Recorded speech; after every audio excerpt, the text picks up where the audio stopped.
ଶ୍ରାବଣ ପରିକ୍ରମା ସମୟରେ ହିଁ ଜନ୍ମ ଯେଉଁ ହେଇଛି ସେ ମାଆଙ୍କ ଜନ୍ମ ମାସରେ ସେ ସେଇ ତାର ଜନ୍ମଦିନଟିକୁ ମା ପାଳନ କରନ୍ତି। ଆଉ ସବୁ ମା ମାନଙ୍କୁ ବହୁତ ଆନନ୍ଦର ସହିତ ସେ ତାଙ୍କ ଘରକୁ ଡାକନ୍ତି ଆଉ ସମସ୍ତଙ୍କୁ ମଧ୍ୟ ଖୁସି ଆନନ୍ଦ ଦେଇକି ସେ ବିଦା କରନ୍ତି। ସୁନ୍ଦର ଭାବରେ ସେ କେତେ ସୁନ୍ଦର କଥା ଛୋଟ ଛୋଟ ବୁଲୁବୁଲିଆ ପାଟିରେ ତାର କହୁଥିଲା ଯେ ବଡ଼ ମା କିଭଳି ଭାବରେ କରିକି ଦେଉଥିଲେ। ଠାକୁରଙ୍କର ଖିଚୁଡ଼ି ଖାଇବାକୁ ଇଚ୍ଛା ହେଉଥିଲା, ଆଳୁଚପ ଖାଇବାକୁ ଇଚ୍ଛା ହେଉଥିଲା, ଠାକୁରଙ୍କର ଯେକୌଣସି ଜିନିଷ ଖାଇବାକୁ ଇଚ୍ଛା ହେଉଥିଲା ବଡ଼ ମା କେମିତି ସାଙ୍ଗେ ସାଙ୍ଗେ ରୋଷେଇ ଘରକୁ ଯାଇକି ସେଇ ଯେଉଁ ଜିନିଷଟି ସେ ରାନ୍ଧିଥିଲେ ସେଇଥିରୁ କେମିତି ସେ ସାଙ୍ଗେ ସାଙ୍ଗେ କରିଦେଇ ପ୍ରଭୁଙ୍କର ଭୋଗ ନିବେଦନ କରୁଥିଲେ। ତା ଭିତରେ ସେ ସବୁ କିଛି ସେ କହିଦେଲା। ସେ ଠାକୁରଙ୍କର ମାଆଙ୍କର କଥା ସେ କେତେ ବୁଝୁଛି ଜାଣୁଛି ଏଇ ବୟସରୁ। ସେଥିଲାଗି ଠାକୁର କୁହନ୍ତି ତୁମେ ଯେତେବେଳେ ଗୋଟେ ଝିଅ ଦେଖିବାକୁ ଯାଉ ତ ବୋହୂ କରିବା ପାଇଁକି ଝିଅକୁ କେବେ ଦେଖ ନା, ତାର ମାଆଟାକୁ ଦେଖ। ବାସ୍ତବିକ ଭାବରେ ମାଆର ଚଳନୀ ଚରିତ୍ର କେମିତି ସେ ବନ୍ଧୁ ଚର୍ଚ୍ଚା କରୁଛି, କେମିତି ତା ସ୍ୱାମୀକି ମାନିକି ଚଳୁଛି, ତାର ପଡ଼ାପଡ଼ୋଶୀକି ନେଇକି ଚଳୁଛି, କିଭଳି ଭାବରେ ସେ କରୁଛି ତାର ମାଆକୁ ଦେଖ, ତା ଝିଅକୁ ଦେଖିବା ଦରକାର ନାହିଁ। ଯଦି ମାଆଟା ଭଲ ଅଛି ମାନେ ତା ଝିଅଟା ଭଲ ହେଇଥିବ ହିଁ ହେଇଥିବ। ଆଜି ଯଦି ଏଠି ଏଇ ସତ୍ସଙ୍ଗ ହେଉଛି, ଆଜି ଠାକୁରଙ୍କର କଥା ବିପଦ କହିଲା କି ଲକ୍ଷ୍ମୀ ମାଙ୍କର କଥା କହିଲା, କ'ଣ ପାଇଁ କହିଲା? ତାର ବାପା ମା ସେଇ ଚଳନୀରେ ଚଳୁଛନ୍ତି, ଠାକୁରଙ୍କ ଦୀକ୍ଷା ଗ୍ରହଣ କରିଛନ୍ତି, ଠାକୁରଙ୍କ ନୀତି ନିୟମରେ ରହିଛନ୍ତି, ପ୍ରାର୍ଥନା କରୁଛନ୍ତି, ଇଷ୍ଟପତି କରୁଛନ୍ତି, ସତ୍ସଙ୍ଗ କରୁଛନ୍ତି। ତେଣୁ ତାର ଛୁଆ ନିଶ୍ଚୟ ତାହା ହବ ହିଁ ହବ।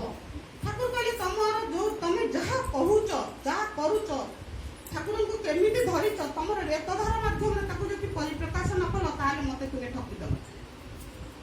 ଯଦି ତମ ଛୁଆ ପିଲାଙ୍କ ଭିତରେ ତାହା ଫୁଟି ନ ଉଠିଲା ତାହେଲେ ମତେ ଠକିଦେଲ। ଆମେ ଯଦି ଆମ ଛୁଆ ପିଲାଙ୍କ ଭିତରେ ଠାକୁରଙ୍କର ସେ ଯୋଉ ଶକ୍ତିଟାକୁ ତାଙ୍କ ଭିତରେ ଯଦି ଭରି ନଦେବା ତାହେଲେ ଆମ ଅନ୍ତେ ଆମ ଘରେ ଆଉ ଶଙ୍ଖ ବାଜିବ ନାହିଁ, ପ୍ରାର୍ଥନାଟିଏ ହବ ନାହିଁ, ଗୁରୁ ଭାଇ କେହି ଆସିବେ ନାହିଁ।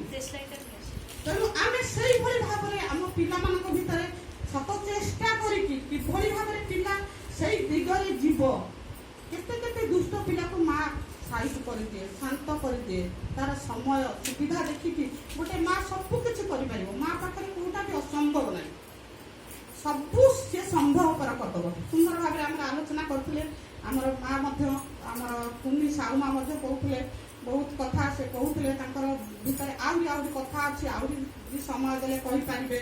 ସବୁ ବିଷୟରେ ଟିକେ ଟିକେ କହୁଥିଲେ। ବାସ୍ତବିକ ଭାବରେ ମଣିଷ ସବୁ ଚାହେଁ ଆମେ ଯାହା କହିଦିଏ ତାହା ବାସ୍ତବରେ ସେ ପରିପାଳନ କରିପାରେ ନା।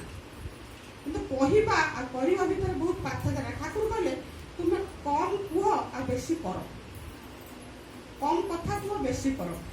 କିନ୍ତୁ ଆମେ ବେଶୀ କଥା କହନ୍ତି, କାମ କମ୍ କରନ୍ତି। ଆମେ କହିବା ଏଇଟା ଠିକ୍ କିନ୍ତୁ କଲା ବେଳକୁ ଅପୋଜିଟଟା କରିବା। ଆମେ ଜାଣିଛନ୍ତି ଗୁରୁଜନଙ୍କୁ ମାନିବା କଥା, ଗୁରୁଜନଙ୍କ କଥା ଶୁଣିବା କଥା, ଗୁରୁଜନ ଯାହା କହିଲେ ତାକୁ ମଥା ନୁଆଁଇ ସହିବା କଥା, କିନ୍ତୁ ଆମେ ସହିପାରୁନା। ଠାକୁର କହିଲେ ତୁମେ ସବୁ ଦିଗରେ ମୁଣ୍ଡ ନୁଆଁଇକି ଟିକେ ସହିଗଲେ ତୁମେ ମହାନ ହେଇପାରିବ। କିନ୍ତୁ ଅନ୍ୟାୟକୁ ପ୍ରଶ୍ରୟ ଦିଅ ନାହିଁ। ମିଛ ଅନ୍ୟାୟ ଏଇ ସବୁ ଦିଗରେ ଯଦି ତମକୁ କିଏ କିଛି ଶାସନ କରୁଛି ସେଇ ଦିଗରେ ତୁମେ ଛାଡ଼ ନାହିଁ। କାରଣ ତାଙ୍କୁ ଯଦି ସେଇ ଦିଗରେ ଆମେ ଛାଡ଼ିଦେବା ତାହେଲେ ସେ ଅନ୍ୟାୟ କରିକି ଆଉ ତାଙ୍କର ମଧ୍ୟ ଅଧ୍ୟାପତନ ହେଇଯିବ। ଠାକୁର କହିଲେ ଦୀକ୍ଷା ଗୋଟେ ଜିନିଷ, ଏଭଳି ଜିନିଷ ଯଦି ଦୀକ୍ଷା ନେବା ପାଇଁକି ବାପା ମା ସମସ୍ତେ ବି ମନା କରନ୍ତି, ଯଦି ତମେ ଯଦି ଇଚ୍ଛା କରୁଛ ଦୀକ୍ଷାଟା ଗ୍ରହଣ କରିପାରିବ, ସେଟା ତମର ପୁରା ସ୍ୱାଧୀନ। ସେଇ କ୍ଷେତ୍ରରେ ଗୁରୁଜନ ବାପା ମା କିଛି ବି ନୁହଁ। କାରଣ ତା ଦ୍ୱାରା ତୁମେ ମଙ୍ଗଳର ଅଧିକାରୀ ହେବ ଆଉ ତମ ପରିବାର ମଧ୍ୟ ମଙ୍ଗଳର ଅଧିକାରୀ ହେବ। ଆମର ପ୍ରତ୍ୟେକ ଦିନ ଏମିତି ମାତୃ ସମ୍ମିଳନୀ ଚାଲୁଛି, ପ୍ରତ୍ୟେକ ଦିନ ମା ମାନେ ଆସୁଛନ୍ତି, ମାତୃ ସମ୍ମିଳନୀ କଥା ଆଲୋଚନା କରୁଛନ୍ତି, ନାରୀର ନୀତିର କଥା ଆଲୋଚନା କରୁଛନ୍ତି। ଠାକୁରଙ୍କର ଆମେ କହୁଛନ୍ତି ସବୁବେଳେ ନାରୀର ନୀତି ଆଲୋଚନା କରିବା। ବାସ୍ତବିକ ଭାବରେ ଆମେ ନାରୀର ନୀତି ସମସ୍ତେ ପଢୁଛନ୍ତି, ସମସ୍ତେ ବୁଝୁଛନ୍ତି, ତାକୁ ନିଜ ଭାଷାରେ ନିଜ ବୁଝିବା ଶକ୍ତି ମାଫିକ ଆମେ ଆଲୋଚନା କରୁଛନ୍ତି। କିନ୍ତୁ ଠାକୁରଙ୍କର ଉଦ୍ଦେଶ୍ୟ ଅଲଗା ପ୍ରକାର। ଠାକୁର ଯୋଉ ପଏଣ୍ଟ ଦେଇକି ଯୋଉ ସବୁ ଜିନିଷଟା ଲେଖିଛନ୍ତି ତାକୁ ବୁଝିବା ବହୁତ ଗହନ, ବହୁତ ଗଭୀରର କଥା, ମାନେ ସାଧାରଣ କଥା ନୁହଁ। ଠାକୁର ଯୋଉ ସବୁ ବାଣୀ, ଯୋଉ ତାଙ୍କର ପୁଣ୍ୟପୁତ୍ର ଯୋଉ ସବୁ ଜିନିଷ ଲେଖିଛନ୍ତି ସେଟା ବହୁତ ମାନେ ଗହନର କଥା। ଠାକୁର ସବୁବେଳେ ସେ ନାମ ଧ୍ୟାନ କରୁଥିଲେ। ଠାକୁର ଏତେ ନାମ କରୁଥିଲେ, ଏତେ ନାମ କରୁଥିଲେ, ସେ ଯେତେବେଳେ ଯାଇକି ପଦ୍ମା ନଦୀରେ ଗାଧାନ୍ତି ସେ ପାଣିଟାକୁ ଟକ୍ ଟକ୍ ହେଇକି ଫୁଟେଇଲା। ଯେମିତି ଆମେ ଗରମ କରିକି ସିଝଉଛନ୍ତି ମାନେ ଏତେ ତାଙ୍କ ଦେହରୁ ଉତ୍ତାପ ବାହାରେ, ମାନେ ନାମ ଦ୍ୱାରା ମାନେ ବଡିଟା ଏତେ ଭାଇବ୍ରେସନ ହୁଏ।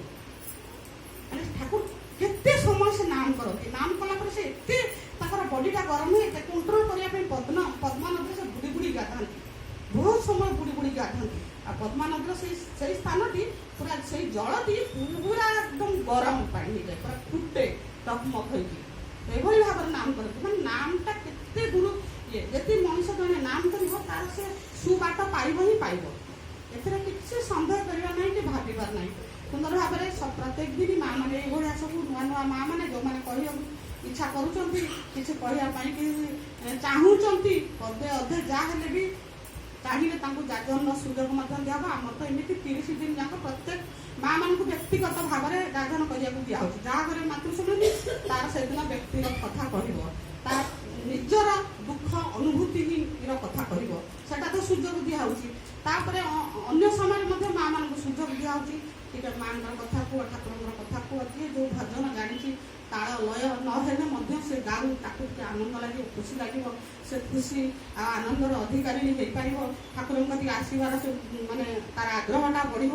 ତେଣୁ ପ୍ରତ୍ୟେକ ଦିନ ପ୍ରତ୍ୟେକ ମା ମାନେ ଚେଷ୍ଟା କରନ୍ତି କିଛି ନା କିଛି କରିବା ପାଇଁକି।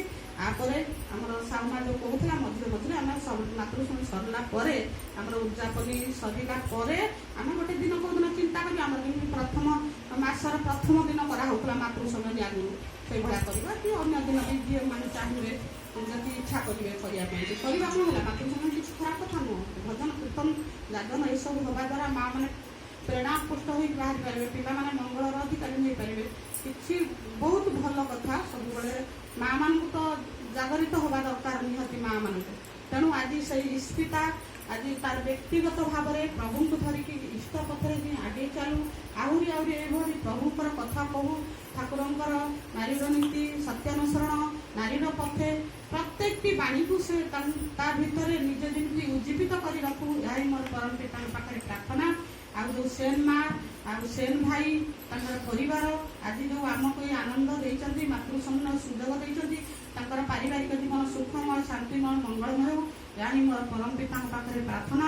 ପ୍ରତ୍ୟେକ ଦିନ ଯୋଉ ମା ମାନେ ଏଠି ଆସିକି ଉପସ୍ଥିତ ହଉଛନ୍ତି, ଏଇ ମାତୃଶୁଣୀକୁ ସରସ ସୁନ୍ଦର ଏବଂ ମଧୁମୟ କରୁଛନ୍ତି, ତାଙ୍କର ମଧ୍ୟ ପାରିବାରିକ ଜୀବନ ସୁଖମୟ, ଶାନ୍ତିମୟ, ମଙ୍ଗଳମୟ ହେଉ, ଏହା ହିଁ ମୋର ପରମ ପିତାଙ୍କ ପାଖରେ ପ୍ରାର୍ଥନା। ସର୍ବାଲ ପ୍ରତ୍ୟେକଟି ମା ମାନଙ୍କୁ ଆଜି ମୁଁ କହୁଛି, ଆମର ଯୋଉ ଶେଷ ଉଦଯାପନୀ 17 ତାରିଖରେ ହବ, ସର୍ବାଲ ସବୁ ମା ମାନେ ଯାଇକି ଯେମିତି ଆମର ମନ୍ଦିରରେ ଆମେ ଦିନ ବେଳା କରିବା, ରାତିକି ରଖିବାନି, ଦିନରେ ଆମେ ଉଦଯାପନୀ ମାତୃଶୁଣୀ କରିବା, ସବୁ ମା ମାନେ ଯେମିତି ଯାଇକି ସେଦିନ ପହଞ୍ଚିବେ। ଆଉ ଆମର ପଟେଲ ମାଙ୍କୁ ଦାୟିତ୍ୱ ଦିଆହେଇଛି, ଆମେ ସେ ଉଦଯାପନୀ ଦିନ ଯୋଉ ସବୁ ମା ମାନେ ମିଶିକି ଆମେ ସେଟା ଗୋଟେ ମାନେ ପ୍ରସାଦ ସେବନର ବ୍ୟବସ୍ଥା କରିବା। ତେଣୁ ପ୍ରତ୍ୟେକ ମା ମାନଙ୍କୁ କଲେକ୍ସନ କରିବା ପାଇଁ କୁହାଯାଇଛି, ଆଉ ସେ ମା ମାନେ ମଧ୍ୟ କଲେକ୍ସନଟା ଆମର ପଟେଲ ମାଙ୍କୁ ଦେଇଦେବେ। ପଟେଲ ମା ତ କେତେ ଦିନ ଭାବରେ କଲେକ୍ସନ କରୁଛନ୍ତି କି ନାହିଁ, ତେଣୁ ପଟେଲ ମାଙ୍କୁ ଦେବାଡିରୁ ଆସିଛନ୍ତି ସୁନନ୍ଦା ପଟେଲ ମା, ତାଙ୍କ ପକ୍ଷରେ ଆପଣମାନେ ଅର୍ଘ୍ୟ ଦେବେ। ଆମେ ମା ମାନେ ଏଇଟା ଖାଲି ମିଶିକି କରିବା, ଏଇଟା ଭାଇମାନଙ୍କୁ ସୁଯୋଗ ଦିଆ ହଉନି। ଆମେ ଯେମିତି ମାଙ୍କୁ ସୁନ୍ଦର ଭାବରେ ମାସ ସାରା ଯୋଉ ତାଙ୍କୁ ଆମେ ଡାକିଥିଲେ, ତାଙ୍କୁ କେମିତି ସୁସ୍ଥ ଆଉ ସବୁକିଛି ସୁବିଧା କରିକି କେମିତି ମାଙ୍କୁ ପୁଣି ତାଙ୍କ ଜାଗାରେ ପହଞ୍ଚେଇବା, ତାହା ସବୁ ମା ମାନଙ୍କର ହିଁ ଦାୟିତ୍ୱ। ଏବଂ ପ୍ରତ୍ୟେକ ମା କଲେକ୍ସନ ଠିକ ଭାବରେ ସୁନନ୍ଦା ମାକୁ ଯାଚିକି ଦେଇଦେବେ, ଏଇଟା ଆମର ନିଜର ବ୍ୟକ୍ତିଗତ କଥା। ତେଣୁ ଆଉ ବିଶେଷ କିଛି କହୁନି, ସମସ୍ତଙ୍କର ମଙ୍ଗଳ କାମନା କରୁଛି। କାଲି ଆମର ଅଛି